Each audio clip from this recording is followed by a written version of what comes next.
Vamos falar sobre medidas de comprimento, de área, de volume.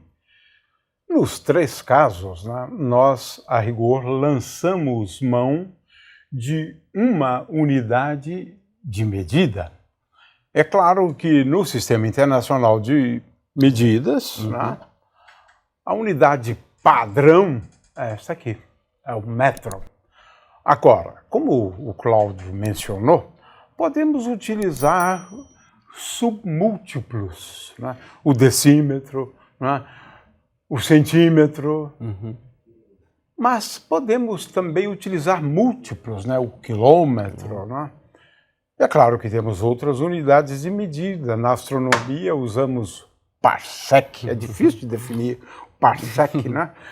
Mas anos-luz e assim por diante. Né? É claro que os países de língua inglesa usam, na verdade, o pé, não é isso? Polegada. A polegada, não é? Também a milha. Não? Já no Sistema Internacional de Medidas, a coisa é mais simples. Né? O metro foi pensado originalmente como uma fração do diâmetro da Terra. Né? Depois se transformou num padrão guardado no Instituto de Pesos e Medidas em Paris. Né? Então, nós lançamos mão da unidade padrão, o metro, né, no Sistema Internacional de Medidas. Né? Nós fazemos uso também de submúltiplos e de múltiplos dessa unidade. E de outras unidades, né, cuja relação com o metro, às vezes, é bastante complicada, como uma unidade astronômica, né, quase 1,5 milhão de quilômetros, né, por exemplo. Né? Muito bem. Então, vamos aqui, Cláudio, algumas medidas que a gente pode fazer, né, de comprimento, área e volume. E no caso do volume, também você vai abordar a questão da medida de volume de um líquido, né? Ok. Sim. Então vamos lá, Cláudio. Ok. Bom, como você falou, a gente tem os instrumentos até hoje que usam, então, unidades que não são do Sistema Internacional, né? Por exemplo, as trenas, hoje em dia, elas vêm com a unidade do Sistema Internacional, que é o metro, o centímetro, o milímetro, que é essa escala aqui de baixo. E tem também a unidade polegadas, tô vendo. né, que até hoje os americanos usam muito. Então tem muitos equipamentos que ainda têm as suas medidas em polegadas. Então até hoje você tem essa tradição. O metro, então, como você falou, você pode utilizá-la como um padrão, o metro, ou dividi-la em 10 pedaços menores, então cada pedaço vai ser um décimo ou decímetro, ou dividir em 100 pedaços, seria centímetros, ou em 1000 pedaços, que seria o milímetro, né? Cada risquinho desse. E eu posso medir, por exemplo, o comprimento desse retângulo, né, desse vidro retangular, comprimento, e descobrir a área, por exemplo. Então, qual instrumento eu vou usar para medir? Por exemplo, poderia usar uma régua. Aí você está falando sempre de figuras de áreas regulares, né? Sim. Porque quando mais fácil, não é? Né? Aí a coisa complica, né? Se a área de um objeto qualquer é muito complicada, envolve integrais. Integrais, né? Ok. Eu teria uma saída, que é você pegar um objeto irregular, fazer um quadriculado nesse objeto, e medir quantos quadradinhos pequenininhos cabem nesse objeto, ou seja, estou fazendo uma integral. Né? Dá uma ideia. Quanto menor for a divisão, mais preciso mais fica. Mais preciso vai ser, exatamente. Eu podia quebrar o galho dessa forma. Mas poderia usar, nesse caso, né, muito mais fácil, usar uma régua, por exemplo, em centímetros. Né? Aqui no caso eu teria um pouco menos de 16, 15,9 eu chutaria. Então eu teria aqui 15,9, 3 algarismos significativos. Ou poderia usar uma régua em milímetros. Essa é uma régua milimetrada, essa é uma régua centimetrada.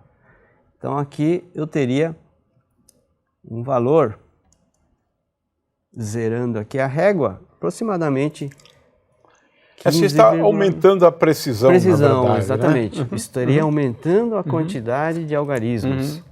Mas, de qualquer maneira, o princípio é o mesmo. Você faz duas medidas, né? Exatamente. De dois comprimentos, né? Exatamente. E aí de um lado e depois do outro lado, né? Se for um cubo, basta uma medida, né, Se for um Cláudia? cubo perfeito, Aqui tem uma coisa interessante, olha, para você medir, por exemplo, a área, né? Veja. De uma moeda, né? De uma moeda, né?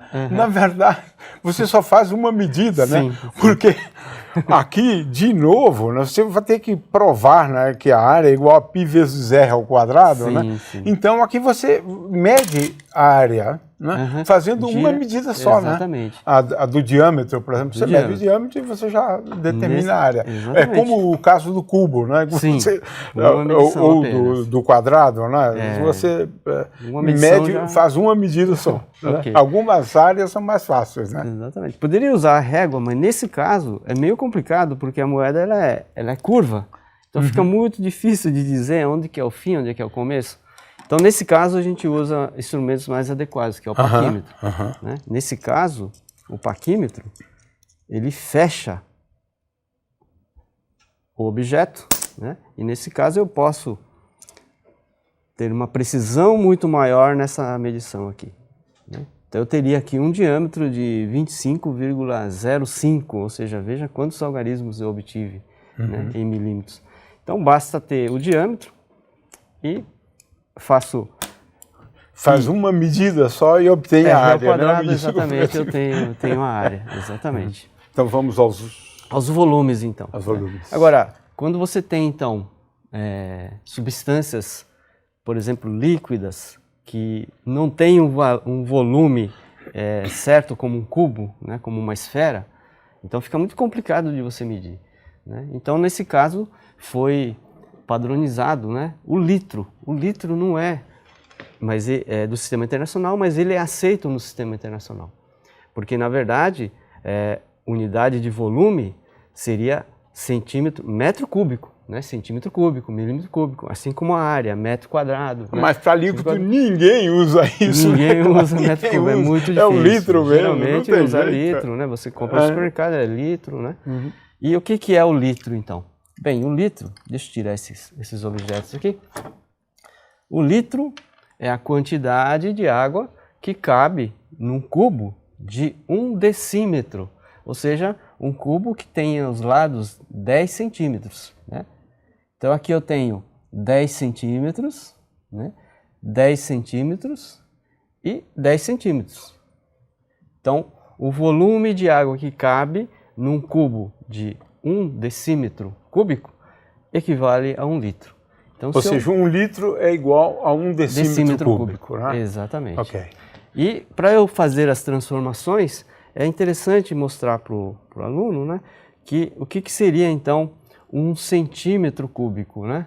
Então, se eu pegar um cubinho de 1 centímetro de lado, eu tenho aqui 1 centímetro vezes 1 centímetro vezes 1 centímetro, 1 centímetro cúbico. Né? Então, colocando aqui nesse cubo, ele vai ocupar ali aquele espacinho de 1 centímetro, né? Desse lado aqui. Agora, se eu colocar outro, ele vai ocupar 2 centímetros. Então, quantos desses caberiam aqui? 10 cubinhos desse de 1 centímetro cúbico. Né?